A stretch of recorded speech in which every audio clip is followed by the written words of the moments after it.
Ayer ya conducí al policía local junto con cuantos agencias una operación onde endereza sila na mga tienda da syudad keta vende mga modified mufflers. Es el mga klase de mufflers keta usa na mga drag racing que uno del mga reklamo del público este mga tiempo. Por causa del mga drag racers, quien mayoría ta conducí di la actividad durante el noche, montón el ta reklama por causa na alboroto sonor sila ta causa.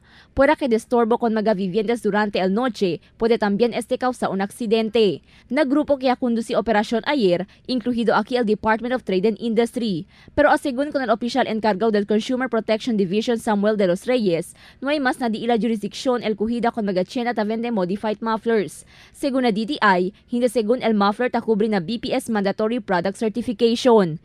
Si man-relate kita con LDAMON rules and regulations and policies.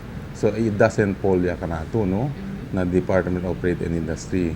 Because per DAO 2 series of 2007, this is a Department Administrative Order of DTI which requires importer, manufacturers, seller, traders, retailers, and their agents to sell mandatory products. But however, the muffler does not belong to mandatory mark certification scheme. El policía local de según y otros concerned agencia, él debe mirar con este asunto. Mientras tanto, nalaw también del Land Transportation Office, particular según sila na law enforcement. Sila según el encargao para kuhi con mga motorista ta usa mga modified mufflers. Ta confisca según sila con el mga muffler, taman issue TOP, y después se impone pena, valor de 5,078. Según con el jefe del Operations Division del LTO Oloy Jalaluddin, fuera na LTO law enforcers, puede también kuhi aquellos mga deputized LTO law enforcers. Yung role ng LTO ay paigtingin ang law enforcement activities natin.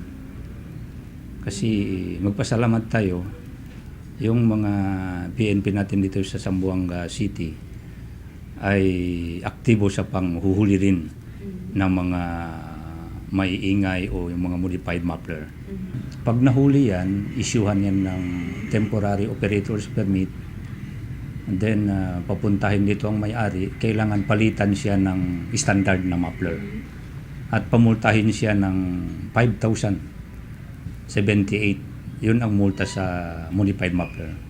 Por medio ng mga mensahe na text line ta recibe el Dateline Teleradyo, pedido ng mga vivientes amo para continua la operasyon del otoridad kui con este mga tienda ta vende modified mufflers. Debe también según intensifica operasyon del otoridad kontra mga drug racers especialmente durante el noche.